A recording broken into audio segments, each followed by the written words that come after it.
हित सजनी जो आचार्य रूप में हरिवंश महाप्रभु के रूप में कह रहे हैं, श्याम श्यामा के चरण कमल संगी रसिक जनों के चरणों में अपने सिर को नवाओ, अर्थात अहंकार छोड़कर उनकी आज्ञा का पालन करो। जो उनके इन वचनों का पालन नहीं करता उसे गुरुद्रोह लगता है। सबसे बड़ा अपराध गुरुद्रोह होता है, इसे कोई खेल न समझे। त्रिकाल में भी गुरुद्रोही को किसी भी लोक में शांति नहीं प्राप्त हो सकती। जैसे वैष्णव द्रोही को चाहे दुर्वासा जैसा क्यों न महान हो, त्रिभुवन में कहीं भी शांति नहीं मिली। उससे भी भयानक अपराध होता है गुरु आज्ञा का उल्लंघन करके मनमानी आचरण करना। इसीलिए कहा जाता है सहसा गुरु मत बनाओ। जब सत्संग सुन करके निश्चय हो जाए कि मुझे इनकी आज्ञा के पालन में अपना जीवन समर्पित करना है, तभी दीक्षा लो, नहीं तो एक नया अपराध जो तुम किसी भी दान पुण्य से नहीं काट पाओगे और वो तुम्हारी दुर्गति कर देगा। जो सदगति का परम कारण है, अगर वहां चूक कर गए तो दुर्गति का कारण हो जाएगा।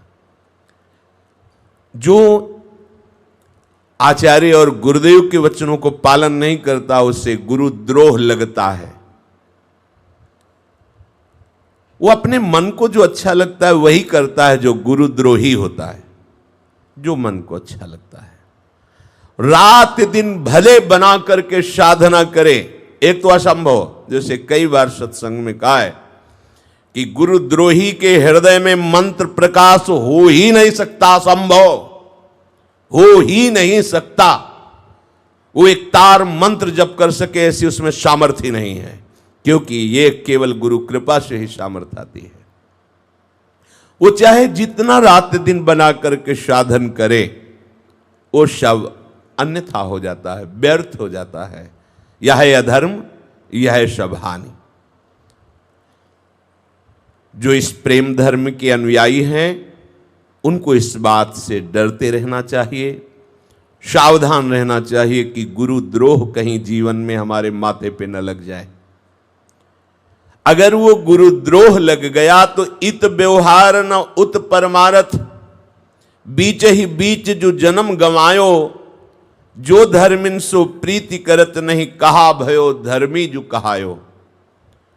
जो गुरुद्रोही होते हैं उनको इस प्रकृति की वस्तु व्यक्ति स्थान दंड देना प्रारंभ कर देते हैं। सारी की सारी शुभ अनुकूलताएं जो उनको मिलने वाली थी वो सब नष्ट हो जाती है। संत अवज्ञा तुरत भवानी, कर कल्याण अखिल के हानि। साधु अवज्ञा तुरत भवानी, कर कल्याण, जितने कल्याणकारी शुभ कर्म पीछे हुए सब नष्ट हो जाते हैं। कि सुकृत बहु जन्म के क्षण में डारे खोए। अब वो बुद्धि भ्रष्ट होती चली जाएगी, ऐसे आचरण बनते चले जाएंगे। गुरुद्रोह तो लगा ही है, ऐसे आचरण बनते चले जाएंगे जिससे उसका निस्तार होना बहुत कठिन है। उनका न व्यवहार बन पाता है और न परमार्थ। ये खूब दौड़ लगाते हैं पर मंजिल इनको नहीं मिलती, न व्यवहार की न परमार्थ की। बीच ही बीच में वो अपना जन्म गंवा देते हैं। उनके हाथ में न व्यवहार लगता है न परमार्थ लगता है। जो उपासक भगवत प्रेमी महात्माओं से प्रीत नहीं करते वो व्यर्थ में वैष्णव कहलाते हैं, वो व्यर्थ में भक्त कहलाते हैं, वे व्यर्थ में प्रेम धर्मी कहलाते हैं। करो श्री हरिवंश उपासक संग, जो प्रीति तरंग सुरंग बहो। करो श्री हरिवंश की रीति सबे, कुल लोक विरुद्ध जो जाय सहो। यदि तुम अपने जीवन को सार्थक करना चाहते हो तो जो प्रिया प्रीतम की प्रीति तरंग में जिनका हृदय बह रहा है, द्रवित हो रहा है, ऐसे उपासकों का संग करो। यदि तुम प्रियाजू के शरणागत हुए हो तो ये लोकातीत और वेदातीत मार्ग है। तुमने अपनी कुल परंपरा, वेद परंपरा का त्याग करके इस प्रेम धर्म का वर्ण किया है तो तुम्हें सब कुछ सहन करना होगा, सहत सहत बाढ़े भगति। ये जो मन अहंकार से युक्त होकर मैं कर लूंगा, वो केवल पार्थिव क्रियाएं होंगी, आध्यात्मिक उन्नति नहीं होगी। लोक और व्यवहार की विरुद्धता को सहने की सामर्थ्य रखो, मन के मार को सहने की सामर्थ्य रखो और अपने आश्रयदाता के द्वारा बताई हुई उपासना पद्धति में अपने चित्त को जोड़ दो। करो श्री हरिवंश की रीति सबे। हमारी रीति है सब जीवन सो प्रीति, सबका मंगल हो, सबको सुख हो, किसी का विरोध नहीं, पर आठों पहर ममता केवल लाडली लाल से, समता सब संसार में, ममता नित्य विहार में, बस प्यारी जू और प्यारी जू। जगने से लेकर सोने तक, जीवन से लेकर मरण तक, चेतना से लेकर मूर्छा तक, बस जय हो जुगल जोरी की, बस जोरी स्मरण मत रहो। आचार्य चरण विठल दास जी को पत्रिका में लिखते हैं, ये जोरी सुख बरसत है, ये सुख अमृत स्वरूप है, जोरी सुमिरन मत रहो। राधा वल्लभ, राधा वल्लभ, ये अमृत है, इसका पान करो। जितना पान करोगे उतना ये विषय विष नष्ट हो जाएगा। तो संपूर्ण अपनी उपासना की रीति का आचरण करो। शास्त्र कहता है द्वेक्षरस्तु भवेन मृत्युस त्रेक्षरम ब्रह्म शाश्वतम ममेति च भवेन मृत्युर न ममेति च शाश्वतम। ये दो अक्षर मृत्युलोक में किसी भी वस्तु, व्यक्ति, स्थान को ये मेरा है ऐसा स्वीकार करना मृत्यु है। ये शास्त्रज्ञ महापुरुषों के वचन हैं। प्रभु के सिवा किसी को भी मेरा स्वीकार करना दुख है, बंधन है। देखो, इसी मम शब्द का त्याग करके भरत जी महाराज गंडकी नदी के पास भगवत आराधना में तन्मय होने के लिए प्रयासरत हैं। हिरण का वो घटना उसके बच्चे को निकालना, उसके बच्चे में ममपन हो जाना, ममता हो जाना। देखो कैसी मृत्यु का स्वरूप वर्णन करते हैं कि जहाँ हरि प्राप्ति के लिए अपने स्वयं पुत्र को, पत्नी को, राज्य को त्याग दिया, नमम, वहीं ममता चूक हो गई, हिरण के बच्चे में हो गई, तो अगला जन्म हिरण का बन गया। यहां किसी भी वस्तु, एक संत प्राण त्याग रहे थे तो उनकी आंख ऐसे खुली थी, आम का पेड़ था, ऊपर आम का फल बड़ा पका हुआ लगा था, वृत्ति उसमें टिक गई, शरीर छोड़कर उसमें कीड़ा बन करके उसका रसास्वादन करना पड़ा। एक संत की 2 अशर्फियां गीता जी जिसमें बांधते हैं उसमें रख दिया था कि संत सेवा करेंगे। मरते समय वो मेरी 2 अशर्फी उसमें है, कैसे बता पाऊँ अपने शिष्यों को, और मूर्छावस्था को प्राप्त हो गए, फिर मृत्यु अवस्था को, तो उसमें सांप बनकर बैठ गए। एक घर मेरा है, राधा बाबा के चरित्र में आया, तो कुत्ते का पिल्ला बन करके उसी दरवाजे पे बैठ गए आके। कोई भी वस्तु, व्यक्ति, स्थान प्रभु के सिवा यहां मेरा मानना ही मृत्यु है। अब आप देख लीजिए, आप मृत्यु का वर्ण किए हैं या अमरत्व का। अविनाशी पिता के अविनाशी बच्चा होकर के विनाशी वस्तु, व्यक्ति, स्थान को अपना मान लिया तो मृत्यु को प्राप्त हो रहे हैं, दुखी हो रहे हैं, अशांत हो रहे हैं, जन्म मरण के चक्र को बार बार आप स्वीकार कर रहे हैं। किसी भी वस्तु, व्यक्ति, स्थान, संपूर्ण सृष्टि में दूसरो न कोई, मेरे तो गिरधर गोपाल। मम कहाँ लगा? प्रियाजू। श्यामा श्याम के सिवा मेरा कोई नहीं है। कुछ भी, कहीं भी, कोई भी बैठा लो हृदय में। बहुत सरल है भगवत प्राप्ति और बहुत कठिन है भगवत प्राप्ति। जो इस मम शब्द को कहीं भी लगाए हैं बहुत कठिन है, और मम शब्द को केवल प्रियालाल में लगा बहुत सरल है। आप बिल्कुल बेपरवाह हो जाइए। प्रियालाल के सिवा आपका कोई नहीं है, ये आपके हृदय में बैठ गया है तो आप बेपरवाह हो जाइए। आपको निश्चित प्रियालाल मिलेंगे। आपके कर्म धर्म से कोई उनका तात्पर्य नहीं है। वो एक केवल अपनेपन को देखते हैं। हमारे युगल सरकार अपनेपन को, अवगुण करे समुद्र सम गनत न, अपनो जाने ये मेरा है, बस इसी से हमारी जीत हो जाएगी।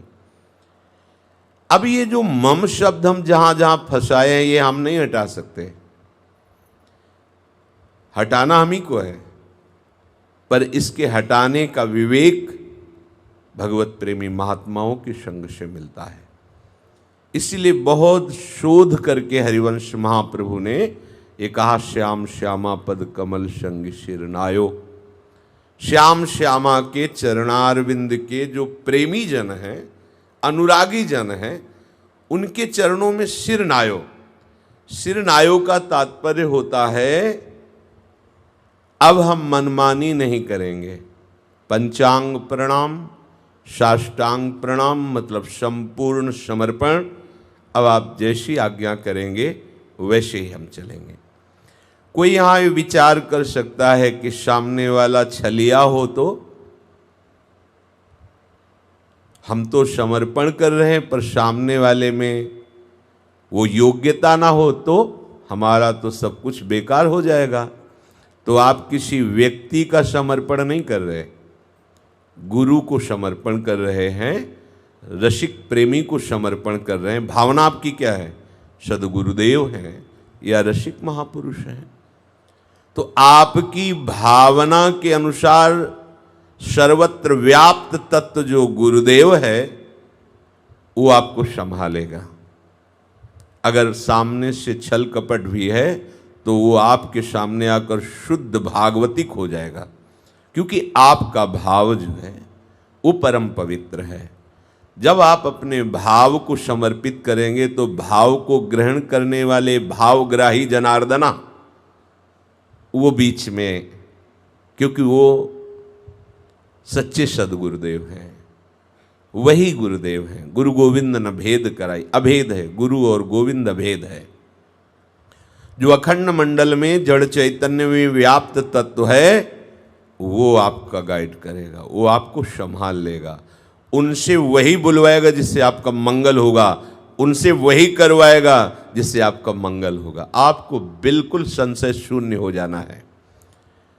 अगर कोई उदाहरण दे कि अमुक अमुक जगह धोखा खा गया, अमुक की निष्ठा में कमी थी, निष्ठा में, अगर शिष्य की निष्ठा जोरदार है तो गुरुदेव को प्रकाशित होना पड़ेगा।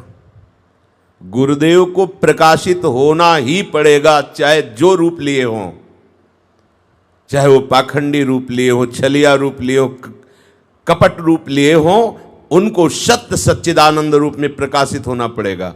क्योंकि कोई कहीं ऐसी जगह नहीं जहां वो गुरुदेव विराजमान ना हो, वहीं से प्रकट होना पड़ेगा। पूज्यपाद उड़िया बाबा एक प्रसंग बताते थे कि एक बंगाली सरल ब्राह्मण भक्त भगवत प्राप्ति की लालसा से एक बड़े विद्वान ब्राह्मण थे, उनके चरण को पकड़ा और कहा मैं गुरु मंत्र दे दो। वो उस समय मदिरा पान किए हुए थे, उन्होंने गलत मंत्र दिया।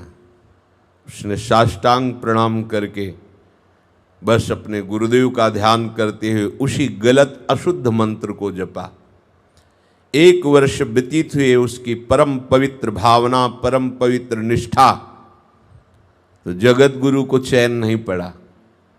भद्रकाली की आराधना थी, तो महाकाली प्रकट हो गई और उनका बेटा, ये तुम्हारा गुरु पाखंडी है, एकांत में मदिरा पान करता है, सबके सामने अपने को बड़ा विद्वान और भगत साबित करता है। तो उनका पहले तो माता जी आप हमारे गुरु की निंदा करना बंद करें। बोले मान जा मेरी बात, उसने मंत्र शुद्ध दिया है, मेरा जो मंत्र है वो शुद्ध है। बोले फिर आप गलत बोल रहे हो। यदि मेरे गुरु अशुद्ध होते, मेरा मंत्र शुद्ध होता, तो पूरे जीवन अनुष्ठान करते बीत जाता है, आपकी झलक नहीं मिलती। आप 1 वर्ष में मेरे सामने आ गई। ये मेरे गुरु की महिमा है, ये मेरे गुरु मंत्र की महिमा है। प्रसन्न हो गई और कहा बेटा तुम्हारी गुरु निष्ठा देखकर मैं बहुत प्रसन्न हूं। आज से मेरे को सिद्ध करने का यही मंत्र होगा, जो अशुद्ध मंत्र है इसी से मैं सिद्ध होंगी। तुम्हारी गुरु निष्ठा देखकर मैं प्रसन्न हूं, जिस समय जो चाहेगा मैं देने के लिए तैयार हूं। ये है गुरु निष्ठा। द्रोणाचार्य ने हटा दिया कि हम क्षत्रिय राजकुमारों को शौर्य और वीरता की शिक्षा देते हैं, कोल भीलों को नहीं। उसने वर्ण कर लिया गुरु रूप में। ऐसा धनुर्धर हुआ कि अर्जुन भी आश्चर्यचकित हो गए। ये गुरु निष्ठा अपनी होती है, तो सामने जो तत्व है वो प्रकाशित होकर आपको संभाल लेगा। ये भगवत भाव छल कपट का नहीं है। आपकी निष्ठा यदि सही नहीं तो बड़े महापुरुषों के समीप भी कोरा का कोरा और मलिन हो गया, देखा गया। इसलिए श्री हरिवंश जो कही, श्याम श्यामा पद कमल संग शिरनायो, तेन बचन मानत गुरु द्रोही, निश दिन करत आपनो भायो। ये मम और नमम, जब कभी कोई भी भागवतिक संकल्प किया जाता है तो उसके आखिरी में बोला जाता है नमम। ये मेरा नहीं है, प्रभु आपको समर्पित है। ये जो मम वस्तु व्यक्ति स्थान में हमारा लग गया है, ये केवल संग से हटेगा। नित एक धर्मिन संग, तो रंग बढ़त नित नित सरस।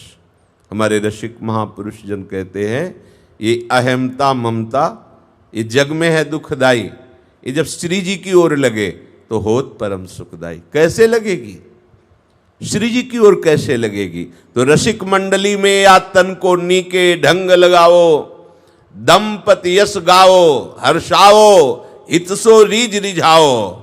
रसिक मंडली में बैठो, रसिकों का संग करो, तो ये अहमता और ममता ये दोनों प्रियाजू के चरणों में समर्पित हो जाएंगी। ना कहो सो बोले वो, ना कोई व्यवहार, अपनी कुंवर किशोरी को जियत निहार। हमें क्या जानना है? नारायण स्वामी जी कह रहे सुने न काहू की कही, और कहे ना अपनी बात। कितनी सूक्ष्मता से रक्षा कर रहे हैं महापुरुष के वचन। सुने न काहू की कही, कहे ना अपनी बात, बस नारायण हुआ रूप में मगन रहे दिन रात। रूप छके घूमत रहे, तन को तनिक न भान, नारायण दृग जल बहे, यह प्रेम पहचान। विरह कमंडल कर लिए बैरागी दो नैन, मांगत दरस मधु करी, छके रहत दिन रैन। उनको कोई प्रश्न ही नहीं है, अगर है तो समाधान केवल इस रस के रसिक गुरुदेव से। उनकी बात का प्रमाण किसी से नहीं कि हमारे गुरुदेव ऐसा बोलते हैं, आपकी इसमें क्या राय मरे। उनकी राय पे अश्रद्धा तो वैष्णवपराध, गुरु के वचन पर अगर अश्रद्धा तो गुरुद्रोह। शांत। हम अपने आराध्य देव, उनके नाम रूप लीला धाम, बस इसमें आसक्त हो जाए।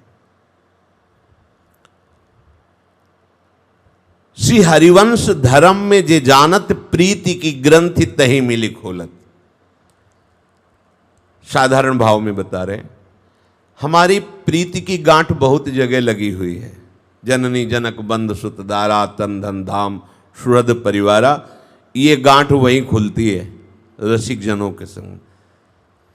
उनकी संगति मात्र से ये सब खत्म हो जाता है।